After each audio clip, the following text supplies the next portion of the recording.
Hello friends, welcome to our channel Flavouries and Delicacies. அப்புறம் இன்றைக்கி நாம் செய்ய போகிறது ஒரு ஸ்வீட் ஐட்டம் தானுங்க. ஒரு கேரளா ஐட்டம். அதுக்கு அது பேர் கல்தப்பம். அதுக்கு தேவையான பொருள்னு பார்த்திங்கன்னா இந்த மாதிரி ஒரு கிளாஸில் பச்சரிசி ஊற வச்சாச்சுங்க. அது ஒரு 3 hours ஊற வச்சாச்சு. அதுதான் இது.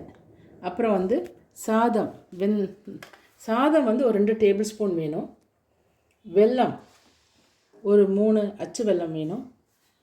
கொஞ்சம் சின்ன வெங்காயம், தேங்காய் குட்டி குட்டியாக பல்லாக நறுக்கி போட்டது, கொஞ்சம் பேக்கிங் சோடா, அப்புறம் உப்பு, அப்புறம் 2 ஏலக்காய். அவ்வளோதாங்க. இது எப்படி செய்கிறதுங்கிறத பார்க்கலாம். இப்போ இந்த அரிசி மிக்ஸி ஜாரில் போட்டாச்சு. இப்போ அதோடு சேர்ந்து ஒரு 2 டேபிள் ஸ்பூன் இது சின்ன ஸ்பூன் தான், அதான் கொஞ்சம் நிறைய எடுத்துட்டேன். அப்புறம் அதோட கொஞ்சம் உப்பு போட்டு அதில் ஒரு டம்ளர் தண்ணி,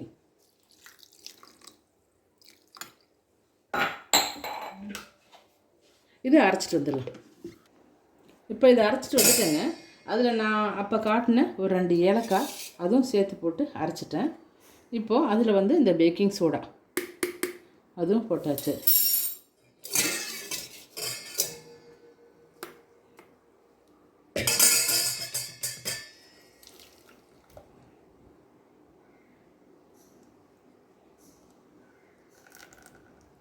பேக்கிங் சோடா போட்டதுக்கப்புறம் நல்லா ஒரு தடவை நல்லா மிக்ஸ் பண்ணிடலாம். அதுக்கப்புறம் இப்போ இந்த வெல்லம் இதில் ஒரு அரை கிளாஸ் தண்ணி ஊற்றிக்கலாம். தண்ணி ஊற்றி இதை அடுப்பில் வச்சு இதை கரைச்சிக்கலாம். இப்போ வெல்லம் கரைஞ்சாச்சுங்க. இது ஆஃப் பண்ணியாச்சு. இப்போ டைரெக்டாக எடுத்து இந்த மாவில் அதே சூட்டோடையே போடணும். ஆற வச்சு போடாமல் அப்படியே ஊற்றினதுக்கப்புறம் இமீடியட்டாகவே அதை கலந்து விடணுங்க. ஏன்னா அதுக்கு அந்த இருக்கிற மாவு வெந்துடும் சட்டுன்னு, அதனால் இமீடியட்டாக கலந்து விடணும். இப்போ கலந்தாச்சு. இப்போ நெக்ஸ்ட் ஸ்டெப்பு, இதுக்கு இந்த அப்பம் செய்கிறதுக்கு குக்கர் அலுமினியம் குக்கராக இருந்தால் பரவாயில்ல, ஸ்டீல் குக்கராக இருந்தால் சட்டுன்னு அடி பிடிச்சிரும். ஸோ அலுமினியம் குக்கர் ஒரு 3 லிட்டர் குக்கர் அந்த மாதிரி எடுத்துக்கலாம். எடுத்துட்டு கொஞ்சம் தேங்காய் எண்ணெய் ஊற்றணும்.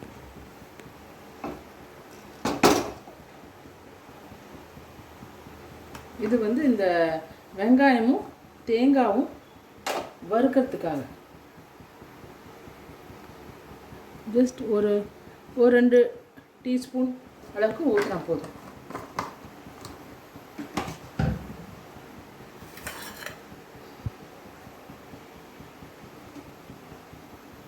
போட்டுலாம்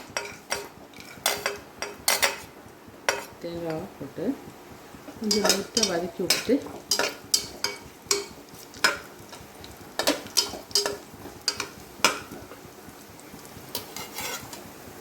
அடுத்தபடியாக இந்த சின்ன வெங்காயமும் போட்டுடலாம்.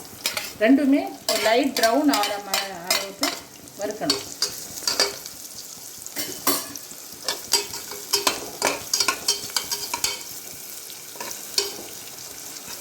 இப்போ இது லைட் ப்ரௌன் ஆயாச்சுங்க. இனி இது எடுத்து வச்சுக்கலாம். இதில் இப்போ கொஞ்சம் மீதி அதுலேயே இருக்குது, கொஞ்சம் எடுத்து வச்சுக்கலாம். இது மேலாப்பி தூவறதுக்கு, ஏன்னா எல்லாமே அடியில் போயிடும், அதனால் கொஞ்சம் அப்படியே மேலேயே தூவுறதுக்காக இந்த மாதிரி.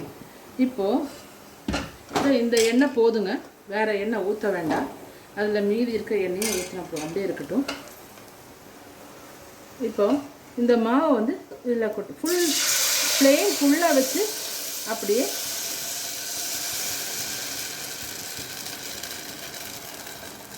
இதை கொட்டிக்கலாம். கொட்டிட்டு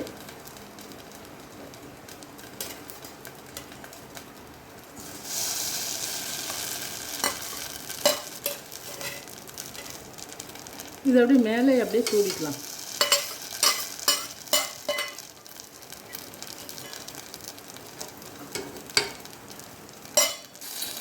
இப்போ வந்து ஃப்ளேம் வந்து ஃபுல்லில் வச்சுருக்கோம். ஒரு ஃபியூ செகண்ட்ஸ், ஒரு 3 செகண்ட் 4 செகண்ட் மட்டும் இது அப்படியே ஃபுல்லில் இருக்கட்டும். அதுக்கப்புறம் கம்ப்ளீட்டாக குறைச்சி சிம்மில் ஆக்கிடலாம். இப்போ அடியில்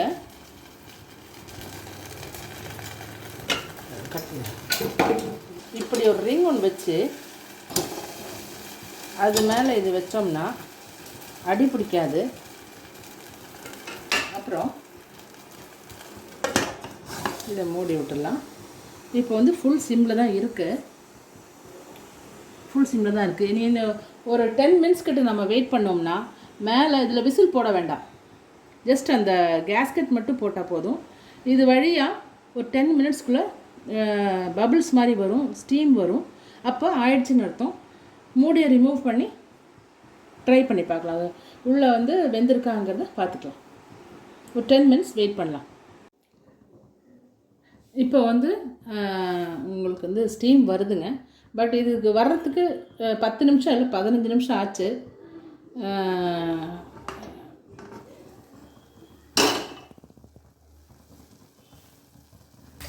நம்ம வந்து நீட்டாக வந்திருக்கு, ஒன்றும் இல்லைங்க. ஸோ அது வந்து உடனடியாக எடுக்க முடியாது. ஒரு 10 நிமிஷம் அப்படியே ஸ்டவ் ஆஃப் பண்ணிவிட்டு ஒரு 10 நிமிஷம் அப்படியே விட்டோம்னா அது சைட்ஸ்லேருந்து லைட்டாக வந்துடும். அப்புறம் நமக்கு எடுத்துக்கலாம். இப்போ 10 நிமிஷம் ஆயிடுச்சுங்க.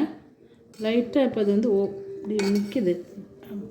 லைட்டாக வரலைனாலும் லைட்டாக கத்தினாலும் லைட்டாக அப்படியே குத்தி விட்டோம்னா வந்துடும். இப்போ எடுத்துடலாம். இது இப்போ அடியில் கூட நல்லாயிருக்கு. இப்படி தான் திருப்பி போட்டிருப்போம். இதுதான்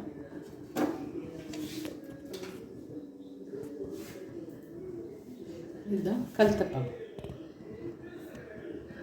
இப்போ வந்து கட் பண்ணி பார்க்கலாங்க. நல்லா சாஃப்டாக இருக்குது, பஞ்சு மாதிரி இருக்குது.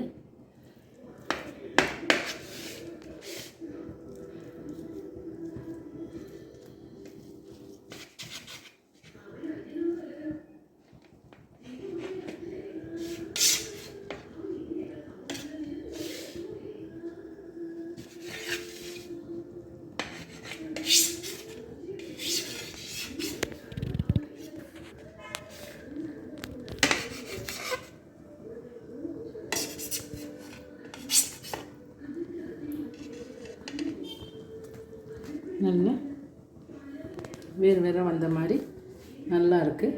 நல்லா வந்திருக்கு. நல்லாவே பஞ்சு மாதிரி வந்திருக்கு. ஸோ நம்ம கல்தப்பம் ரெடி. நீங்களும் இதே மாதிரி செஞ்சு பாருங்கள். நல்லா அருமையாக இருக்கும், நல்லா டேஸ்டியாக இருக்கும். செஞ்சு பாருங்கள். தட்ஸ்